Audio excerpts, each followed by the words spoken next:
तो आज हमारा देश आजाद हो गया है और मैं यहाँ नेहरू चाचा का भाषण सुनने आया हूँ। तो आइए मैं आपको दिखाता हूँ आजादी का पहला दिन। इससे पहले आप चैनल को सब्सक्राइब कर लें और वीडियो को पूरा देखें। इतिहास की किताबों में तारीखें दर्ज होती हैं, लेकिन उस शाम दिल्ली की हवाओं में जो दर्ज हो रहा था वह किसी भी सरकारी दस्तावेज से परे था। वह शाम थी 15 अगस्त 1947 की। स्थान था दिल्ली का इंडिया गेट के पास स्थित प्रिंसेस पार्क। योजना यह थी कि एक अनुशासित सैन्य समारोह होगा जहां ब्रिटिश हुकूमत का यूनियन जैक सम्मान के साथ उतारा जाएगा और आजाद भारत का तिरंगा आसमान की बुलंदियों को छूने के लिए ऊपर चढ़ेगा। आयोजकों ने कुर्सियां लगाई थीं, रस्सियां बांधी थीं और अनुमान लगाया था कि शायद 300 या हद से हद कुछ हजार विशिष्ट लोग इस ऐतिहासिक पल के गवाह बनेंगे। लेकिन आजादी की प्यास क्या होती है, इसका अंदाजा न तो जवाहरलाल नेहरू को था और न ही लॉर्ड माउंटबेटन को। सूरज ढलने को था, लेकिन दिल्ली जाग उठी थी। देखते ही देखते प्रिंसेस पार्क में इंसानों का ऐसा सैलाब उमड़ा कि जिसकी कल्पना किसी ने सपनों में भी नहीं की थी। सरकारी आंकड़ों के 300 लोगों की जगह वहां 5 लाख लोगों का समुद्र हिलोरे ले रहा था। यह भीड़ हिंसक नहीं थी, यह भीड़ क्रोधित नहीं थी, यह भीड़ उस कैदी की तरह थी जिसके पैरों की बेड़ियां अचानक खोल दी गई हों। स्थिति यह हो गई कि देश के होने वाले प्रधानमंत्री और निवर्तमान वायसराय अपनी ही जनता के बीच फंसकर रह गए। जवाहरलाल नेहरू और लॉर्ड माउंटबेटन को मंच तक जाना था, लेकिन रास्ता था ही नहीं। चारों तरफ बस सिर ही सिर दिखाई दे रहे थे। प्रोटोकॉल, सुरक्षा घेरे और वीआईपी इंतजाम सब उस जनसमूह के प्यार के आगे धराशायी हो चुके थे। उस अफरा तफरी के बीच एक बेहद दिलचस्प और मानवीय दृश्य देखने को मिला, जिसका जिक्र लॉर्ड माउंटबेटन की बेटी पामेला माउंटबेटन ने बहुत ही रोचक ढंग से किया है। पामेला बताती हैं कि भीड़ इतनी सघन थी कि सांस लेना भी मुश्किल था। जब वह वहां पहुंची तो उन्होंने देखा कि पंडित नेहरू भीड़ के बीच फंसे हुए हैं, लेकिन उनके चेहरे पर शिकन नहीं बल्कि एक बच्चों जैसी उमंग थी। नेहरू ने दूर से ही पामेला को देखा और जोर से चिल्लाते हुए आवाज दी। नेहरू का सुझाव किसी प्रधानमंत्री जैसा नहीं बल्कि एक पुराने दोस्त जैसा था। उन्होंने पामेला से कहा, तुम भीड़ को चीरकर नहीं आ पाओगी, लोगों के कंधों और सिर पर पैर रखते हुए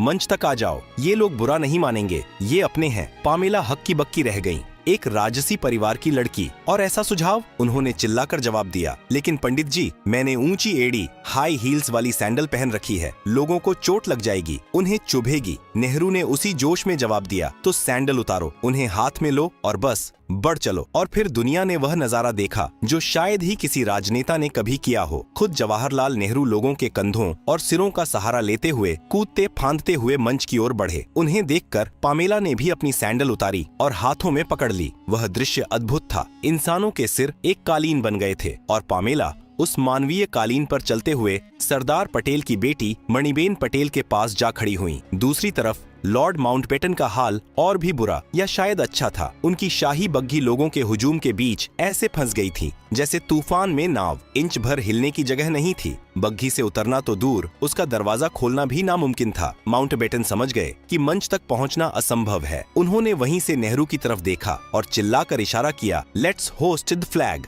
चलिए झंडा फहराते हैं। और फिर प्रिंसेस पार्क में वह हुआ जिसके लिए सदियां तरस गई थीं। भारत का तिरंगा शान से ऊपर गया। माउंटबेटन ने अपनी बग्घी के ऊपर खड़े होकर ही तिरंगे को सलामी दी, लेकिन असली जादू तो उसके बाद हुआ। 200 साल की गुलामी, जलियांवाला बाग का दर्द और अनगिनत क्रांतियों के बाद जब अंग्रेज जा रहे थे तो भारत की जनता ने नफरत नहीं दिखाई। उस शाम भीड़ ने एक ऐसा नारा लगाया जिसने माउंटबेटन को भी रुला दिया। हवाओं में गूंज उठा, माउंटबेटन की जय, पंडित माउंटबेटन की जय। सोचिए, जिन अंग्रेजों के खिलाफ भारत छोड़ो के नारे लगे थे, आज उसी अंग्रेज के लिए जय के नारे लग रहे थे। माउंटबेटन की आंखों में आंसू आ गए। उन्हें वह सौभाग्य मिला जो इतिहास में किसी भी औपनिवेशिक शासक को नहीं मिला था। विदाई के वक्त नफरत के पत्थर नहीं बल्कि मोहब्बत के फूल मिले। उधर पूरा विश्व देख रहा था कि भारत माता की जय और जय हिंद के नारों से आसमान फट पड़ा था। लेकिन दोस्तों, 15 अगस्त की इस सुनहरी सुबह तक पहुंचने का रास्ता इतना सीधा नहीं था। इसके पीछे की कहानी में भी कई पेंच थे। आखिर 1948 में मिलने वाली आजादी 1947 में ही क्यों मिल गई? कहानी थोड़ा पीछे ले चलते हैं। द्वितीय विश्व युद्ध खत्म हो चुका था। विंस्टन चर्चिल ने युद्ध तो जीत लिया था, लेकिन ब्रिटेन अंदर से खोखला हो चुका था। उनकी अर्थव्यवस्था टूट चुकी थी और भारत पर पकड़ ढीली पड़ रही थी। नेताजी सुभाष चंद्र बोस की आजाद हिंद फौज ने ब्रिटिश सेना के भारतीय सिपाहियों के अंदर विद्रोह की चिंगारी भर दी थी। 1946 में नौसेना का विद्रोह हुआ, जिसने अंग्रेजों को यह साफ संदेश दे दिया कि अब वे भारतीय सेना के दम पर भारत पर राज नहीं कर सकते। इसी मजबूरी के चलते ब्रिटेन के नए प्रधानमंत्री क्लेमेंट एटली ने 20 फरवरी 1947 को ब्रिटिश संसद हाउस ऑफ कॉमन्स में एक ऐतिहासिक घोषणा की। उन्होंने कहा, अंग्रेज 30 जून 1948 तक भारत छोड़ देंगे और सत्ता भारतीयों को सौंप देंगे। तारीख तय थी जून 1948, यानी अभी भी लगभग 1.5 साल का वक्त था। भारत के आखिरी वायसराय के रूप में लुई माउंटबेटन को इसी मिशन पर भेजा गया था कि वे धीरे धीरे सत्ता हस्तांतरण की प्रक्रिया पूरी करें। माउंटबेटन का शुरुआती प्लान यही था कि वह आराम से 1 साल लेंगे और सब कुछ व्यवस्थित करके जाएंगे। लेकिन भारत पहुंचने पर माउंटबेटन ने जो देखा उसने उनके होश उड़ा दिए। देश सुलग रहा था। अंग्रेजों की ही बोई हुई बांटो और राज करो की नीति अब एक ऐसे जहर में बदल चुकी थी जो खुद अंग्रेजों के नियंत्रण से बाहर थी। जगह जगह सांप्रदायिक दंगे भड़क रहे थे। प्रशासन पंगु हो रहा था। उस नाजुक वक्त में भारत के एक अत्यंत बुद्धिमान नेता और स्वतंत्र भारत के पहले भारतीय गवर्नर जनरल बनने वाले सी राजगोपालाचारी राजा जी ने माउंटबेटन को एक कड़वी सलाह दी। उन्होंने कहा, अगर आपने जून 1948 तक इंतजार किया तो आपके पास हस्तांतरण करने के लिए कोई सत्ता ही नहीं बचेगी सिवाय अराजकता के। यह बात माउंटबेटन के दिमाग में घर कर गई। उन्हें समझ आ गया कि अगर देर की गई तो भारत गृहयुद्ध की आग में ऐसा जलेगा कि इतिहास अंग्रेजों को कभी माफ नहीं करेगा। उन्हें जल्द से जल्द निकलना था। उन्होंने एक बहुत बड़ा जुआ खेला और आजादी की तारीख को लगभग 10 महीने पहले खिसका दिया। 3 जून 1947 को माउंटबेटन ने एक प्रेस कॉन्फ्रेंस की और वह ऐलान किया जिसने लंदन से लेकर दिल्ली तक सबको चौंका दिया। उन्होंने कहा कि भारत अब 1948 में नहीं बल्कि 15 अगस्त 1947 को ही आजाद होगा। साथ ही यह भी घोषणा हुई कि भारत एक नहीं रहेगा, उसके 2 टुकड़े होंगे, भारत और पाकिस्तान। लंदन में बैठे अंग्रेज अधिकारी हैरान थे कि सोने का अंडा देने वाली चिड़िया इतनी जल्दी हाथ से जा रही है। लेकिन भारत में एक अजीब सा माहौल था। एक तरफ आजादी की बेतहाशा खुशी कि अब और इंतजार नहीं करना पड़ेगा और दूसरी तरफ बंटवारे का गहरा दुख। लाखों स्वतंत्रता सेनानियों का सपना पूरा होने वाला था। तारीख तय हो चुकी थी 15 अगस्त। लेकिन सवाल यह था कि आजादी का जश्न 14 अगस्त की रात को ही क्यों शुरू हुआ? 15 अगस्त की सुबह का इंतजार क्यों नहीं किया गया? इसके पीछे एक बेहद दिलचस्प ज्योतिषीय कारण था जो विज्ञान और विश्वास के बीच की एक अनोखी कहानी है। इतिहास गवाह है कि बड़े फैसले अक्सर महलों या संसद में लिए जाते हैं, लेकिन भारत की आजादी का समय तय करने में आसमान के सितारों ने भी अपना वीटो लगा दिया था। लॉर्ड माउंटबेटन ने अपनी जिद और ब्रिटिश संसद की मंजूरी से तारीख तो तय कर दी, 15 अगस्त 1947। लेकिन जैसे ही यह खबर भारत के विद्वान ज्योतिषियों और पंडितों तक पहुंची, एक अजीब सी हलचल मच गई। काशी से लेकर उज्जैन तक देश के बड़े बड़े ज्योतिषियों ने पंचांग खोले और एक सुर में चेतावनी दे दी, 15 अगस्त का दिन किसी भी शुभ कार्य के लिए अत्यंत अमंगलकारी है। यह एक अजीब धर्म संकट था। एक तरफ ब्रिटिश हुकूमत का आदेश था जो तारीख बदलने को तैयार नहीं था, और दूसरी तरफ हजारों साल पुरानी भारतीय आस्था जो कह रही थी कि अगर इस दिन आजादी मिली तो देश पर ग्रहण लग सकता है। यह टकराहट आधुनिक राजनीति और प्राचीन विज्ञान की थी। माउंटबेटन अपनी तारीख पर अड़े थे और ज्योतिषी अपनी गणनाओं पर। तब एक बीच का रास्ता निकाला गया, एक ऐसा रास्ता जो अंग्रेजों की घड़ी और भारतीय पंचांग दोनों को संतुष्ट कर सके। भारतीय ज्योतिष के अनुसार नया दिन सूर्योदय शुरू होता है, जबकि अंग्रेजी कैलेंडर के मुताबिक रात के 12 बजे ही तारीख बदल जाती है। तय हुआ कि आजादी का जश्न 14 अगस्त की रात ठीक 12 बजे मनाया जाएगा। अंग्रेजों के लिए 12 बजते ही 15 अगस्त शुरू हो जाएगा और भारतीय मान्यता के अनुसार वह 14 अगस्त की ही रात रहेगी, क्योंकि सूर्योदय नहीं हुआ होगा।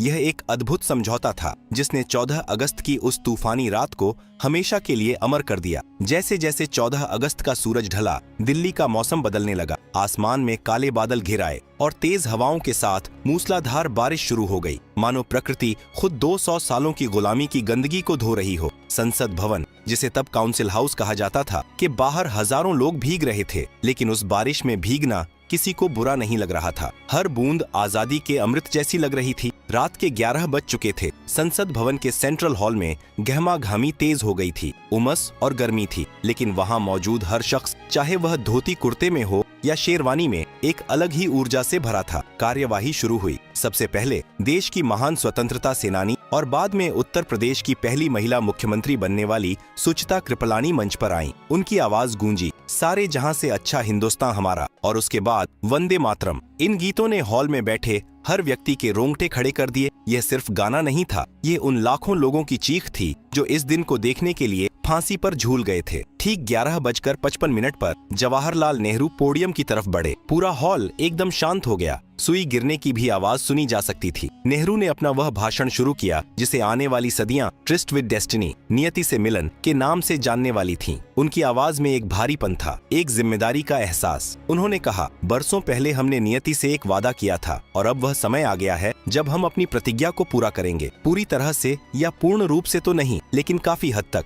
आज रात जब पूरी दुनिया सो रही होगी, भारत जीवन और स्वतंत्रता के लिए जागेगा। नेहरू के शब्द किसी जादूगर के मंत्र की तरह काम कर रहे थे। उन्होंने आगे कहा कि हमें यह नहीं भूलना चाहिए कि यह देश किसी एक धर्म, एक जाति या एक फिरके का नहीं है। यह उन सब का है जो इस मिट्टी से प्यार करते हैं। और फिर वह पल आया जिसका इंतजार सदियों से था। दीवार पर टंगी घड़ी की सुइयां जैसे ही 12 पर मिली, संसद भवन के गुंबद गूंज उठे। लेकिन यह गूंज सिर्फ तालियों की नहीं थी। एक साथ कई शंख बजने लगे। शंखनाद की वह पवित्र ध्वनि अंग्रेजी संसद की दीवारों से टकराई और घोषित कर दिया कि अब यहाँ यूनियन जैक नहीं, तिरंगा राज करेगा। उस पल वहाँ मौजूद लोगों का संयम टूट गया। कठोर से कठोर नेताओं की आंखों से आंसुओं की धारा बह निकली। वे आंसू खुशी के थे, वे आंसू उन साथियों की याद में थे जो इस सफर में पीछे छूट गए थे।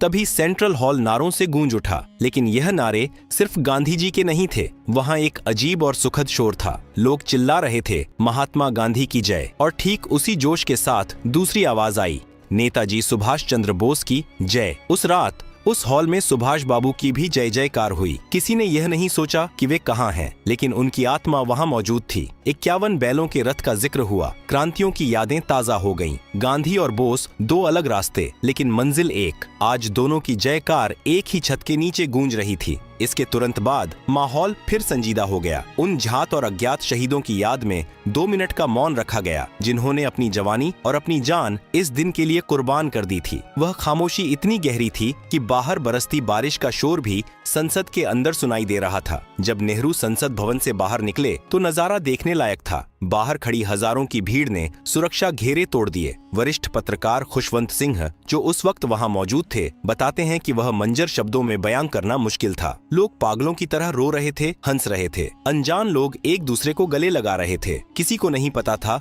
कि सामने वाला हिंदू है, मुसलमान है या सिख। उस रात सब सिर्फ आजाद भारतीय थे। नेहरू को देखते ही लोग उनकी तरफ लपके, मानो उन्हें छूकर यकीन करना चाहते हों कि यह सपना नहीं, हकीकत है। लेकिन इस भावनात्मक सैलाब के बीच एक और वाकया होना बाकी था, जो थोड़ा मजाकिया और थोड़ा अजीब था। यह वाकया जुड़ा था एक खाली लिफाफे से, जिसे लेकर नेहरू जी लॉर्ड माउंटबेटन के पास पहुंचे थे। उस लिफाफे में स्वतंत्र भारत के भविष्य की कुंजी होनी चाहिए थी, लेकिन उसमें क्या था यह जानकर आप हैरान रह जाएंगे। संसद भवन में शंखनाद हो चुका था, लेकिन सत्ता का असली हस्तांतरण अब भी बाकी था। घड़ी की सुइयां रात के 12 बजे को पार कर चुकी थीं। बाहर भारी बारिश हो रही थी, लेकिन दिल्ली की सड़कों पर जश्न की आग ने पानी की बूंदों को भी भाप बना दिया था। जवाहरलाल नेहरू और डॉक्टर राजेंद्र प्रसाद, जो अब औपचारिक रूप से आजाद भारत के कर्णधार बन चुके थे, सीधे वायसराय हाउस, आज का राष्ट्रपति भवन, की ओर रवाना हुए। उनका मकसद था लॉर्ड माउंटबेटन को औपचारिक निमंत्रण देना कि वे स्वतंत्र भारत के पहले गवर्नर जनरल बने। यह मुलाकात बेहद खास थी। कल तक जो ब्रिटिश हुकूमत के प्रतिनिधि थे,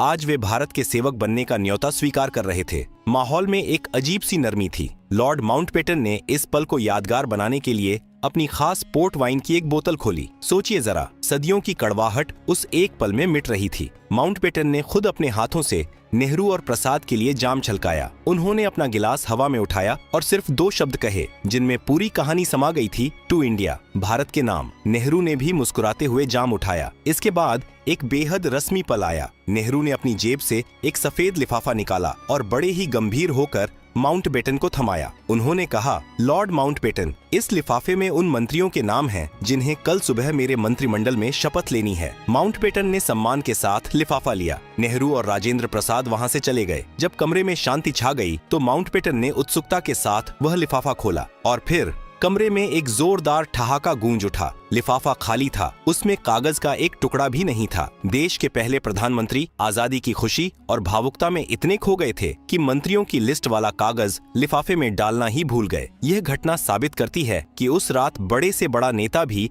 एक आम इंसान की तरह भावनाओं में बह रहा था। इतिहास गवाह है कि कभी कभी सबसे बड़ी संधियों में स्याही सूख जाती है और कभी कभी सबसे जरूरी लिफाफे खाली रह जाते हैं। उधर संसद और वायसराय हाउस के बाहर की दुनिया एकदम अलग थी। एक अमेरिकन पत्रकार जो उस रात दिल्ली में मौजूद था ने अपनी डायरी में लिखा, दिल्ली की सड़कें आज रात वैसी ही लग रही हैं जैसे नए साल की शाम पर न्यूयॉर्क का टाइम्स स्क्वायर लगता है। सड़कों पर ऐसा हुजूम था कि पैर रखने की जगह नहीं थी। लोग अपनी गाड़ियां वहीं छोड़कर नाच रहे थे। साइकिल पर चलना तो दूर, पैदल निकलना भी मुश्किल था। हिंदू, मुसलमान, सिख, ईसाई पहचान के सारे बैरियर टूट चुके थे। एक दूसरे को गले लगाते हुए लोग रो रहे थे। कुछ लोग खुशी के मारे इतने थक गए थे कि वे वहीं संसद भवन के लॉन में हरी घास पर और फुटपाथों पर ही लेट गए और सो गए। आजाद भारत की पहली नींद उन्होंने खुले आसमान के नीचे ली। लेकिन आजादी का यह नशा सिर्फ दिल्ली तक सीमित नहीं था। पूरे भारत की धड़कनें एक साथ धड़क रही थीं। सपनों के शहर मुंबई, तब बॉम्बे में शहर के मेयर ने ताज होटल में एक शानदार रात्रि भोज का आयोजन किया था, जहां आतिशबाजी से समुद्र किनारा जगमगा रहा था। लेकिन सबसे खूबसूरत तस्वीर आई धर्म नगरी बनारस से। वहां एक मुसलमान ने राष्ट्रीय ध्वज फहराया और हिंदुओं ने तालियों की गड़गड़ाहट से उसका स्वागत किया। यह उस भारत की तस्वीर थी जिसका सपना गांधी जी ने देखा था। उधर उत्तर पूर्व के शिलोंग में एक अलग ही नजारा था। वहां के गवर्नर की अध्यक्षता में 4 नौजवानों ने मिलकर झंडा फहराया। इन चारों में 2 लड़के और 2 लड़कियां थीं, हिंदू और मुसलमान। यह प्रतीक था कि नया भारत न केवल धर्मनिरपेक्ष होगा बल्कि उसमें महिलाओं और पुरुषों की भागीदारी बराबर होगी। रात बीत गई और 15 अगस्त 1947 की सुबह हुई। सुबह के 8:30 बज रहे थे। वायसराय हाउस के दरबार हॉल में एक भव्य समारोह आयोजित किया गया। लॉर्ड माउंटबेटन अपनी पूरी शाही वर्दी में मेडल्स से लदे हुए मंच पर आए, लेकिन इस बार वह ब्रिटिश राजा के प्रतिनिधि के तौर पर नहीं बल्कि स्वतंत्र भारत के सेवक के रूप में खड़े थे। उन्होंने जवाहरलाल नेहरू को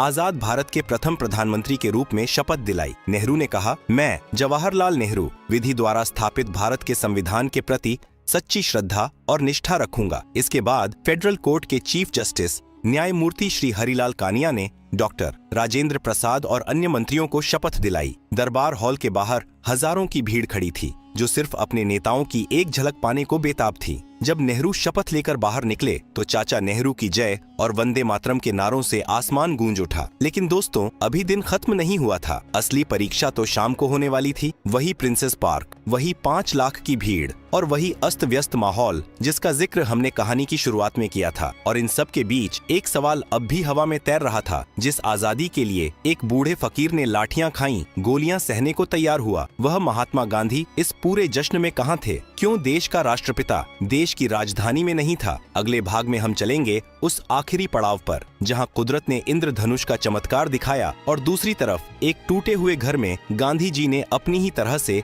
आजादी का स्वागत किया। 15 अगस्त की शाम ढल रही थी, लेकिन दिल्ली का जोश अपने चरम पर था। सुबह का शपथ ग्रहण समारोह एक अनुशासित रस्मी कार्यक्रम था, लेकिन शाम को इंडिया गेट के पास प्रिंसेस पार्क में जो होने वाला था वह किसी भी नियम कायदे से परे था। योजना के मुताबिक यहाँ शाम 5 बजे एक भव्य सैन्य परेड होनी थी और यूनियन जैक उतारकर तिरंगा फहराया जाना था। आयोजकों ने रस्सियां बांधी थीं, वीआईपी कुर्सियां लगाई थीं और 300 लोगों के बैठने का इंतजाम किया था। लेकिन जब सूरज की किरणें तिरछी हुईं, तो अधिकारियों के पैरों तले जमीन खिसक गई। वहां 300 नहीं 5 लाख लोग मौजूद थे। भीड़ इतनी घनी थी कि तिल रखने की जगह नहीं थी। बैंड बाजे वालों के लिए एक मंच बनाया गया था, लेकिन लोग उस मंच पर भी चढ़ गए। बैंड वाले अपने ढोल और बिगुल लेकर खड़े तो थे, लेकिन भीड़ ने उन्हें चारों तरफ से इतना जकड़ रखा था कि वे अपनी कोहनियाओं तक नहीं हिला पा रहे थे। ढोल बजना तो दूर, वहां सांस लेना भी जंग जीतने जैसा था। इसी आपाधापी के बीच एक ऐसा दृश्य दिखा जो शायद दुनिया के इतिहास में न कभी हुआ था न कभी होगा। मशहूर लेखक